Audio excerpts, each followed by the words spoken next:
एक बार फिर मैं मैथिली शरण गुप्त की दिव्य लिखनी द्वारा सृजित साकेत महाकाव्य के कैकेयी का अनुताप शीर्षक के निम्न पंक्तियों की व्याख्या करने के लिए आपके सम्मुख उपस्थित हूँ।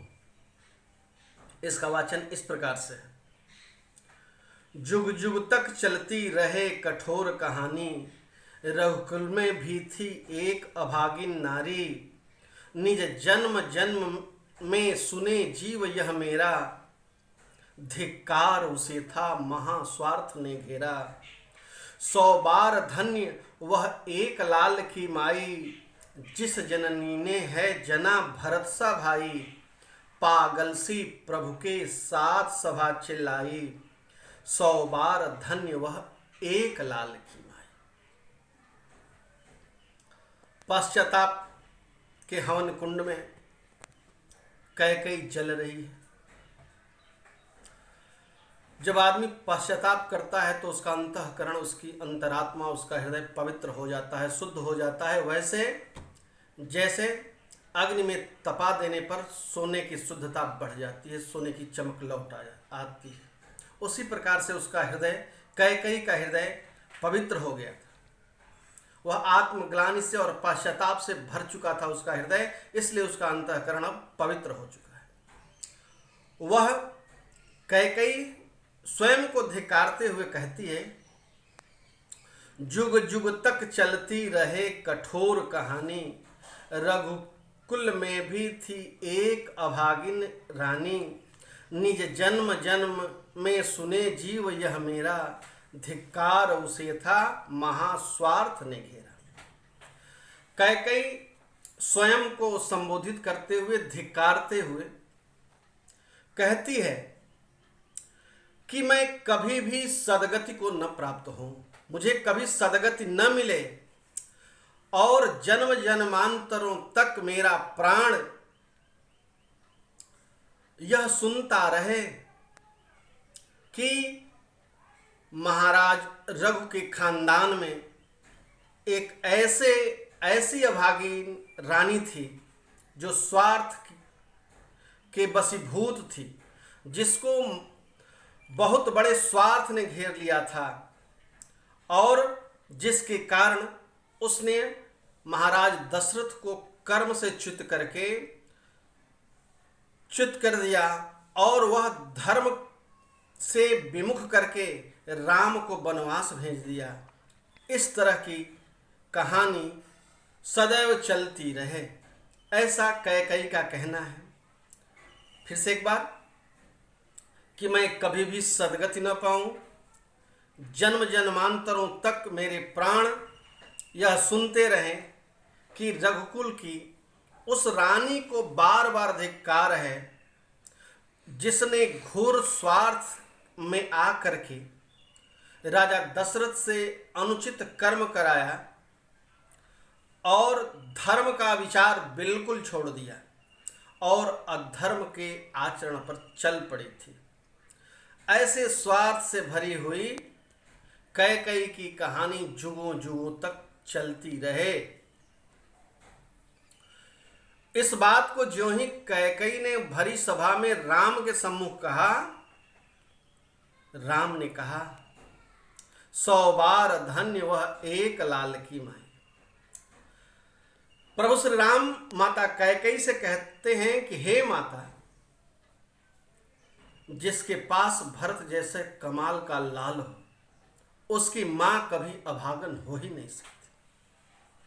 हे माता कैकेयी, तुमको 100 बार धन्यवाद है।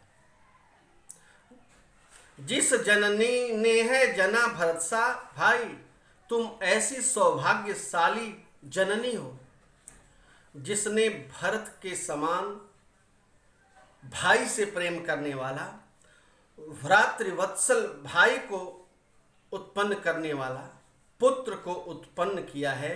हे मां, तुम्हें 100 बार धन्यवाद है, हृदय से आभार है, जिसने भरत जैसे भाई को इस भुवन पर उत्पन्न किया।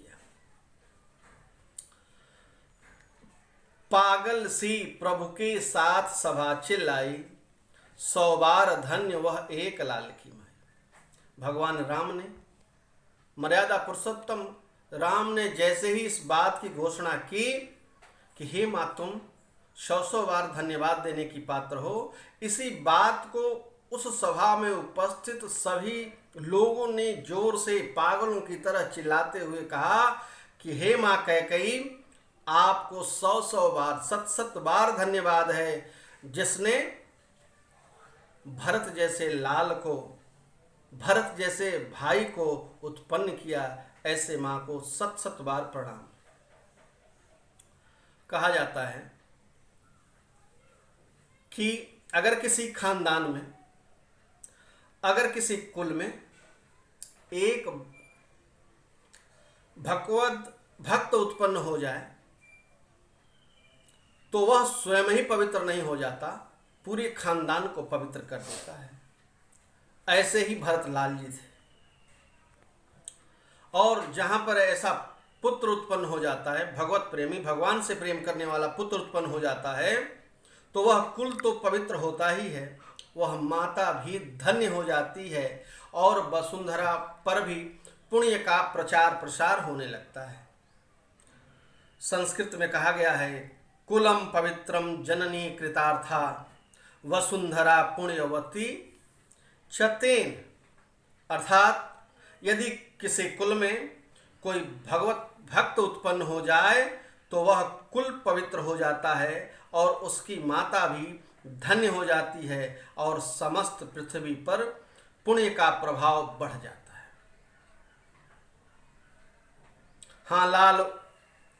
हाँ, ये पंक्ति बहुत इंपॉर्टेंट जो अभी हमने पढ़ाया।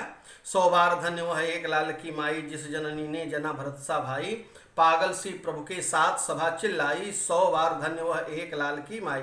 इसके बाद की पंक्तियाँ, हाँ लाल उसे भी आज गमाया मैंने, विकराल को सही यहाँ कमाया मैंने, निज स्वर्ग उसी पर वार दिया था मैंने, हर तुम तक से अधिकार लिया था मैंने, पर वही आज यह दीन हुआ रोता है, संकित सबसे घृत हरिण तुल्य होता है, श्रीखंड आज अंगार चंड है मेरा, तो इससे बढ़कर है कौन दंड है मेरा, पटके मैंने पदपाणि मोह के नद में, जन क्या क्या करते नहीं स्वप्न में मद में, हाँ दंड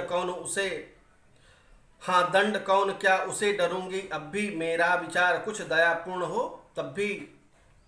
अब इस प्रकार कैकेयी पश्चाताप कर रही है बार बार उसे कि मैंने आज तक कुयस ही अपयस ही कमाया, अगर मैंने अपने पुत्र के लिए स्वर्ग के समान सुखों की परिकल्पना की और इस प्रकार मुझे स्वार्थ ने घेर लिया, मैंने अनाधिकार चेष्टा करते हुए तुम्हारा महाराज बनने का अधिकार छीन लिया,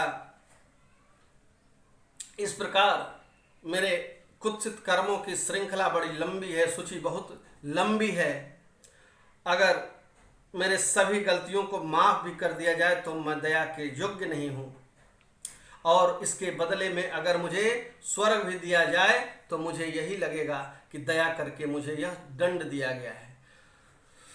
ले अपना यह पुलिस कठोर कलेजा, मैंने इसके लिए तुम्हें वन भेजा, घर चलो इसी के लिए, न रूठो अब यूं, कुछ और कहूँ तो उसे सुन लो, सुनेंगे सब क्यों।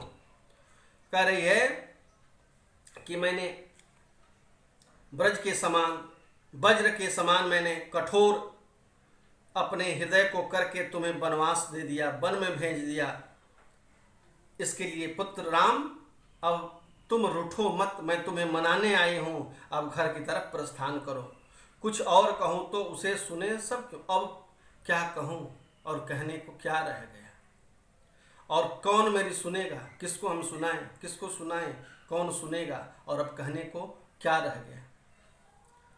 लेकिन एक निवेदन तुमसे, एक बात मैं तुमसे कहती हूँ, मुझको यह प्यारा और इसे तुम प्यारे, मेरे दुगुने प्रिय रहो न मुझसे न्यारे, मैं उसे न जानूं किंतु जानते हो तुम, अपने से पहले इसे मानते हो तुम।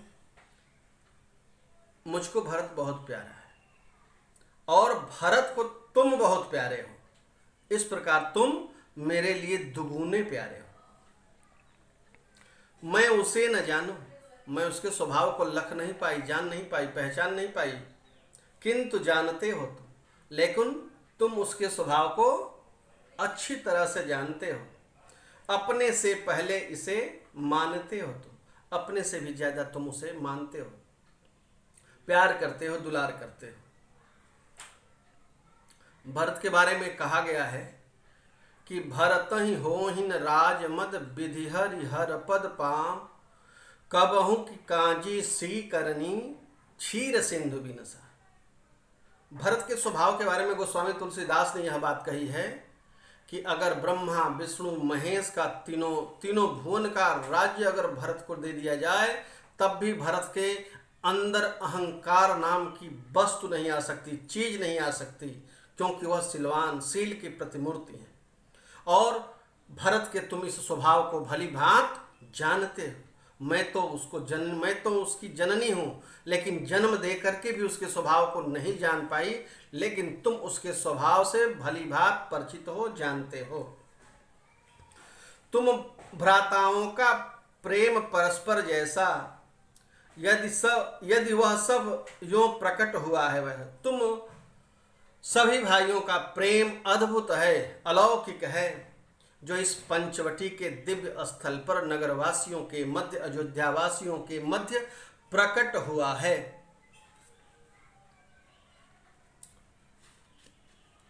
तो पाप दोष भी पुण्य तोष है मेरा।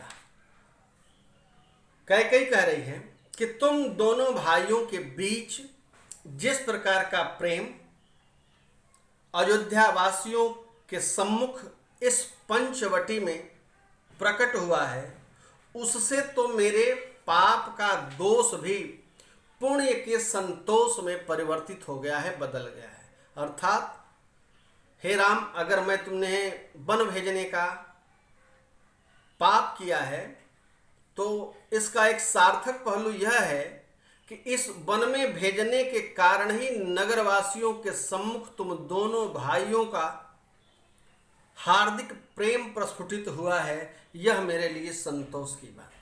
अगर तुम्हारा वनगमन न होता तो नगरवासियों को, अयोध्या वासियों को इस प्रकार के भ्रातृत्व प्रेम का दर्शन नहीं मिल पाता, और इसी से मुझे संतुष्टि है।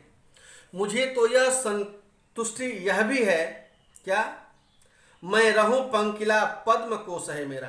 पंकिला माने कीचड़, पद्म कमल को कहते हैं। मुझे तो यह संतोष है कि मैं तो स्वयं कीचड़ के समान अपयश का भार लेकर के निंदनीय हूं, लेकिन तुम्हारा भाई जो मेरी कोख से उत्पन्न हुआ है, वह कमल के समान निर्मल पवित्र है। और इस प्रकार से कैकेयी राम से घर वापस लौटने का निवेदन करते करते अपनी भुजाओं में भर करके राम को अपने गले से लगा देती है।